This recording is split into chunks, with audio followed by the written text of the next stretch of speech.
వరంగల్ పర్యటనలో పాత ఒక దొంగల ముఠాను ఎంబడి పెట్టుకొని పర్యటించుకుంటూ మరోసారి ప్రజలను మోసం చేయటానికి, మరోసారి వరంగల్ని ఇంకేమన్నా మిగిలిందో ఏమో సర్వనాశనం చేసిన దాంట్లో ఆయనతో కంప్లీట్ చేసుకుందామని చెప్పి ఆ పర్యటనలో మాట్లాడినటువంటి మాటలు చూస్తే ప్రజలు నవ్వుకుంటున్నారు ఇవాళ.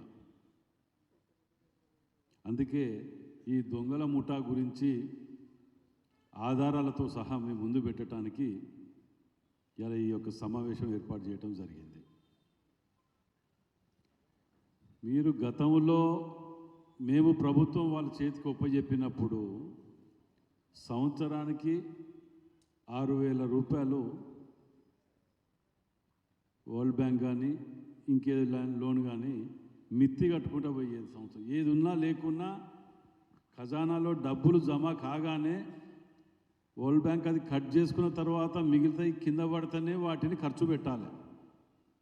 అట్లాంటి దాన్ని ఈ దొంగలు నెలకు 6,500 కోట్లు కట్టే విధంగా ఆఖరికి గవర్నమెంట్ దిగిపోతుందని ఇన్ఫర్మేషన్ వచ్చినాక కూడా 3,900 కోట్ల రూపాయలు నగదు ఎమర్జెన్సీ అంటే ఇప్పుడు అప్పు తీసుకొని వరల్డ్ బ్యాంక్ నుంచి ఇంకెక్కడ తీసుకున్నా ఫస్ట్ ఇన్కమ్ ఫస్ట్ పడగానే అవి పోదినకనే మిగతా జీతభత్యాలు ఇవ్వటానికి ఆడుకునే విధంగా ప్రభుత్వాన్ని మాకు ఒప్పజెప్పి ఇవాళ 4 నెలలు 6 నెలలు కాలేదు, 6 నెలల్లో 2 నెలలు అది కోడు అవి ఇవే పోయినాయి. 4 నెలలకే బట్టలని చెప్పుకుంటారు ఎక్కడికక్కడ. ఏమో కొంపలు మునిగిపోయినాయట, ఏమో అయిపోయినాయి అని చెప్పి ఏం చేయలేరని చెప్పి నేను గతంలో కూడా మీ దృష్టికి తీసుకొచ్చిన ఒకటి 10 ఏళ్ళల్లో నిరుద్యోగ భృతి అనే కానీ కేజీ టు పీజీ అనే కానీ ఇవన్నీ చెప్పి మీ మేనిఫెస్టోలో పెట్టినటువంటి వాటినే 10 ఏళ్ళైనా ఇంప్లిమెంట్ చేయకుండా 5 ఏళ్ళు గడిచినాక కూడా మేము పసిపాపం 5 ఏళ్ళు అయింది ఇంకో టర్మ్ ఇవ్వండి మేము ఇది వీక్తాం అది వీక్తామని చెప్పి మాట్లాడిన ఈ దుర్మార్గులు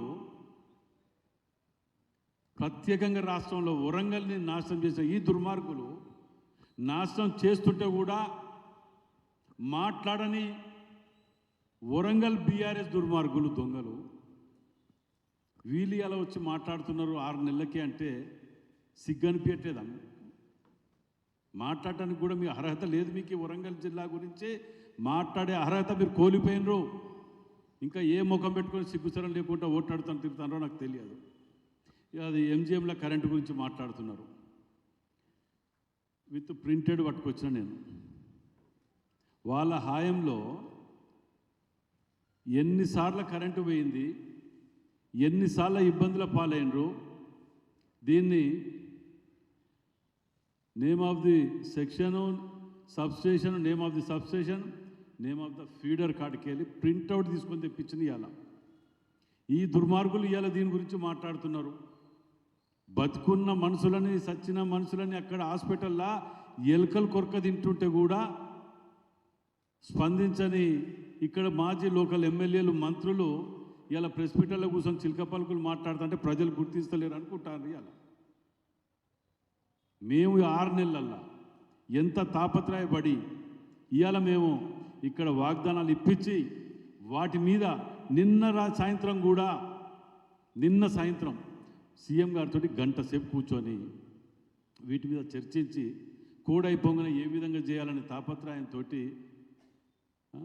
మేము తాపత్రయపడుతుంటే ఇవాళ వీళ్ళు వీటిని పట్టుకొని ఇంత ఇదిగా నిర్లక్ష్యంగా హాస్పిటల్లో తీసుకొచ్చిన ఎక్విప్మెంట్స్ చెదలు పట్టిపోతుంటే వాటి గ్యారంటీ పీరియడ్ అయిపోతుంటే ఇదే పేపర్లలో టీవీలలో వస్తే చలనం లేని ఎదవలు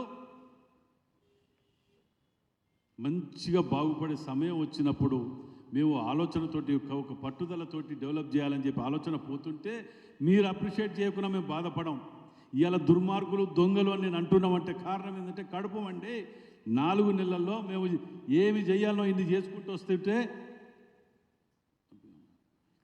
వస్తుంటే అప్రిషియేట్ చేయకుండా పర్లే కానీ విమర్శించడం ఇలాంటి మాటలు మాట్లాడుతుంటే చేతగాని దద్దమ్మలు మీరెన్నడూ కూడా ఈ కబ్జాలకు దోపిలకు పాల్పడ్డారు. కానీ మీరెన్నడూ అభివృద్ధి గురించి తోడ్పడ్డ దాఖలు ఎక్కడా లేదు.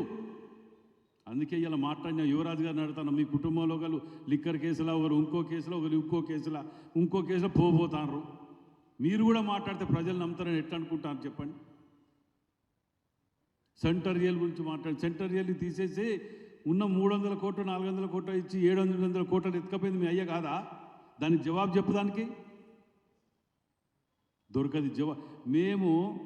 మీరు మహారాష్ట్ర బ్యాంకులో తీసిన లోన్ ఖైదాల కాడికి వెళ్ళి తీసి ప్రెస్ మీట్లు పెట్టి ధర్నాలు చేస్తే జవాబు చెప్పలేని దద్దమ్మలు మీరు ఏదో అట్లా వచ్చి పర్యటన వచ్చి ప్రెస్ మీట్ పెట్టి అట్లా అవతల పడటమే తప్ప మీకు ఏ చేత కాదు. మీకు ఆలోచన లేదు, ఓ విజన్ లేదు. గుడ్డెద్దు చేళ్ళ పడి ఎట్లా పోతుందో అంతకంటే అధ్వానంగా మీ ఎమ్మెల్యేలు జిల్లా మీద పడి దోసుక తిన్నారు. ఇవాళ మా మల్లన్న గురించి మాట్లాడతాను. ఏమయ్యా మీరు కాదా అన్ని జైళ్ళలో పెట్టి అతన్ని మొత్తుకుంటా అంటే మీ నిజ స్వరూపాలు బయట పెడతా అంటే కేసులు పెట్టి జైళ్ళలో పెట్టింది మీరు కాదా? దాడులు చేసింది మీరు కాదా? మా లాంటి వాళ్ళ మీదనే మర్డర్ కేసులు పెట్టించిన చరిత్ర మీది. ఇక్కడ ఉన్న ఒక దొంగ మాజీ ఎమ్మెల్యే మాటలు పట్టుకొని ఎన్ని చేయాలో అని చేసి మాలాంటి వాళ్ళ మీదే పెట్టిన వాళ్ళు మల్లన్న మీద పెట్టి మల్లన్న ఇదట ఆయన సంసారట.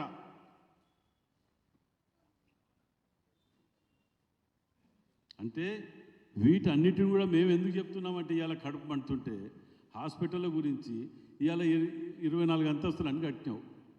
ఎంజిఎంలోనే రిటైర్మెంట్ తప్ప రిక్రూట్మెంట్ లేదు, స్టాఫ్ లేక అక్కడ ఎన్ని ఇది జరుగుతున్నాయని చెప్పి మేము ధర్నాలు చేసి అక్కడ కూర్చొని వచ్చిన రోజులు సందర్భాలు ఉన్నాయి. నిజంగా కూడా గ్యారంటీ పీరియడ్ అయిపోయిన కోట్ల రూపాయల మిషనరీ చెదలు పట్టిపోతా అంటే పేపర్లో చూసినాం మనం. అప్పుడు సోయలేదు, అప్పుడు మాట్లాడలేదు, అప్పుడు ఏం చెయ్యలేదు. ఇవాళ గొగ్గలు పెడుతున్నారంటే నిజంగా వీళ్ళన్నిటికీ కూడా ఇవాళ వరంగల్కు మంచి రోజులు వచ్చినాయని చెప్పి నేను నిజంగా కూడా బల్లగుద్ది చెప్పి నమ్ముతున్నా ఇవాళ. ఎందుకంటే ప్రతి ఎలక్షన్స్ అయిపోయినాయి, ఇప్పుడు మాకేం లేవు. ఇక వాళ్ళ తిరిగా మేము ఎలక్షన్లు వచ్చినప్పుడు మాటలు మాట్లాడినాలు శంకుస్థాపనలు చేసి ఇది అది చేసి అట్టాసం చేసి వెళ్ళిపోయేది కాదు. ఆ రోజు ఎలక్షన్ల ముందు వచ్చిన రేవంత్ రెడ్డి ముఖ్యమంత్రి గారు ఇక్కడ మాట ఏదైతే ఇచ్చిందో వాటి మీద అధికారులకు ఆదేశించి ఇలా కోడ్ అయిపోగానే వాటి డిపిఆర్లను రివైజ్డ్ డిపిఆర్ పట్టుకురమ్మని చెప్పి ఆ మాట అన్నమాట మీద దాన్ని కూర్చొని ప్రతిదీ కూడా ముందుకు పోదామనే ప్రయత్నంలో ఉంటే కేవలం ఎలక్షన్ల గురించి వచ్చి నువ్వు కేటీఆర్ నేను ఒకటి అడుగుతానని చెప్పాయి వరంగల్ జిల్లాకి ఇచ్చిన వాగ్దానాలల్లా ఈడన్నీ మునిగిపోతే 10,000 ఇస్తామని చెప్పి ఎలక్షన్ కోడ్ వచ్చింది, ఎలక్షన్ కోడ్ అయిపోయినాక వచ్చి ఇస్తామనేది నువ్వు అనలేదా? ఇవాళ పర్కాల రైతుల దగ్గర నుంచి 100 ఎకరాలు గుంజుకొని మన దాన్ని ఏమంటారు టెక్స్టైల్ పార్క్ని ఆడ తీసుకొచ్చి చేస్తామని చెప్పి ఆడికి ఒక అసాంఘిక కార్యకలాపాలకు నిలయం చేసి రైతుల నోరు కొట్టిపోయింది నువ్వు కాదా? మీ అయ్యొచ్చి 3 రోజులు ఈడ వండుకొని ఎంతమందిని మోసం చేసిపోయినావు. నేను మళ్ళీ చెప్తే నాకు సిగ్గు అనిపిస్తుంది. ఇక చేసింది వీళ్ళు కాదా? వీటన్నిటికీ జవాబులు లేవు, దొరకాయి కూడా. జవాబులు లేని ప్రశ్నలు మేము అడిగితే మీ దగ్గర 100కు 100లో ఒక్కదానికి కూడా జవాబు దొరకది. ఇక డెవలప్మెంట్ గురించి, వరంగల్ డెవలప్మెంట్ గురించి మనం మాట్లాడుకుందాం. ఏం చేసిండో చెప్పండి, మేము ఇది చేసినామని చెప్పండి. భద్రకాళి బండిది కూడా ఆఖరి కూడా ఆఫీస్లోకి వెళ్ళి పెట్టి మేమేదో చేసినాం మేమేదో పీకినామని చెప్పొచ్చి ఆడ శంకుస్థాపన చేసి భుజాలు చదువుకున్న కేటీఆర్, నువ్వు మీ రాష్ట్రం నుంచి మన రాష్ట్రం నుంచి వీడికి తెచ్చిన పైసలు ఏందో చెప్పు. జవాబు దొరకదు. 300 కోట్లు ఇస్తాను మీ అయ్యే చెప్పిపోతాడు. ఆఖరికి ఎలాంటి దద్దమ్మలంటే వీళ్ళు నిజంగా బాధేస్తున్నది. స్మార్ట్ సిటీ ఫండ్స్ ల్యాబ్స్ అయిపోతున్నాయి. నోరు కొట్టుకుంటాను 2 నెలలకెళ్ళి మొత్తుకుంటున్నాం. 2 నెలలకెళ్ళి ఈఎల్సీ కానివ్వండి, దానకిషోర్ గారు కానివ్వండి, ప్రిన్సిపల్ సెక్రటరీ గారి దగ్గరికి మొత్తుకొని తిరిగి ఆఖరికి ఎలక్షన్ కమిషనర్కు ఒక రిక్వెస్ట్ లెటర్ పెట్టినాం. సార్, ఇవి హనుమకొండకు చాలా ఇంపార్టెంట్ అయిన విషయాలు. 18 కోట్ల రూపాయలు మన పోతన నగర ట్యాంక్ బండ్ దగ్గర అడ్డానికి పెట్టినాం. ఇక్కడ ఎల్బీ కాలేజ్ దగ్గర ములుగు రోడ్ దగ్గర వాటికి పెట్టినాం. వీటికి స్పెషల్ పర్మిషన్ ఇవ్వండి సార్, ఇది రాజకీయాలకు మనుషులను ప్రభావితం చేసేటి కావు, వీటికి స్పెషల్ పర్మిషన్ ఇవ్వండి అని చెప్పి బొందివాగు కాడికి వెళ్ళి అన్నిటి పెడితే మొన్న ఎలక్షన్స్ అయిపోయాక ఎలక్షన్ పోలింగ్ అయిపోయిన తెల్లారి ఒక బొందివాకు పర్మిషన్ ఇచ్చారు 160 కోట్లకు. అది మా కష్టాయుతం కాదా? మేము తెచ్చినవి కాదా అవి?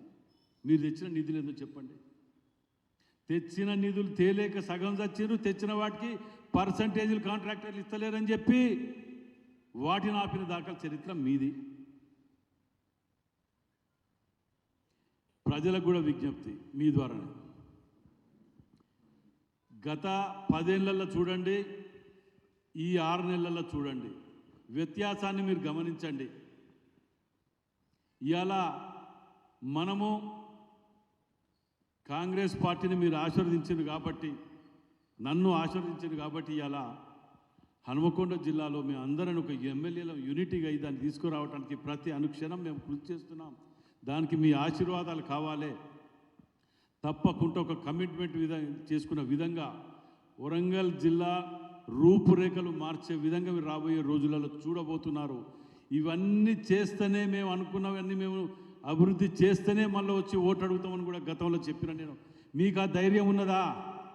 ఏ రోజు కానీ చెయ్యరు. మీకు ఆ ధైర్యం లేదు. మీ జీవితం అంతా రాజకీయం, మాయ మాటలు చెప్పాలి, మందిని మోసం చేయాలి. నీకు, మీ అయ్యకు, మీ చెల్లెకు భగవంతుడు మాత్రం ఒక వరం ఇచ్చిండే, తెలంగాణ యాస భాషల మాట్లాడి ప్రజలని మోసం చేయటం, ప్రజల నాడి కనుగొని ఏ విధంగా మోసం చేయటం తెలిసిన చాలా గొప్ప వ్యక్తులు మీరు. మీకు ఆస్కార్ అవార్డు ఇవ్వాలి నటనలో. దానికి తోడు మా జిల్లాలో ఉన్న ఓ దొంగల ముఠ. వీళ్ళకి పొద్దుగాలైతే టేపు పట్టుకొని దస్తి పట్టుకొని ఎక్కడ భూములు లేని దస్తుల కోసం తిరిగింది తప్ప ఏ రోజు అభివృద్ధి గురించి తిరగని దొంగలు వీళ్ళు. ఇలా నిజంగా కూడా నేను నిన్న జరిగిన ప్రెస్ మీట్ చూసినాక కడుపు మంట బాధతో చెప్తున్నా. ఆడ రివ్యూ మీటింగ్ అవుతుంది, దొంగల పని దొంగలలో ఉన్నారు ఇక్కడ. అందుకే రాత్రి 12-1 గంటకు వచ్చి ఇవాళ మీ ముందు ఉంచడానికి వీళ్ళందరి కాపీస్ కూడా మీకు ఇస్తున్నా. ఇవాళ వీళ్ళు మాట్లాడిన కరెంటు గురించి ఒక్కటి పొరపాటు మీద జరిగితే దాన్ని భూతద్దంలో చూపించి ఎంతో మొత్తం కొంపలు మునిగిపోయినాయి అన్నట్టు, వీళ్ళు చేసిన 100 పాపాలు మాయమైపోయినట్టు. ఆ నిన్న జరిగిన దాని మీద కూడా విచారణకు ఆదేశించి చర్యలు తీసుకోబోతున్నాం. దాని మీద కూడా ఆయంత తప్పు కూడా జరగకుండా ఉండటానికి సీఎం గారు తిరుపతిలో ఉండి రాత్రి 8 గంటలకు స్క్రోలింగ్ వస్తుందని చెప్పి ఫోన్ చేసి వాట్స్ గోయింగ్ దేర్, అది పోయి చూడండి, దాని గురించి ఏదైనా తెలుసుకోమని చెప్పి ఇన్స్ట్రక్షన్స్ ఇస్తే మేము దాన్ని ఇంత సీరియస్గా తీసుకొని ఫాలోఅప్ చేస్తుంటే దానికి ఇంత పెద్ద భూత జనరేటర్ల మీద నడుస్తూనే ఉన్నది అక్కడ.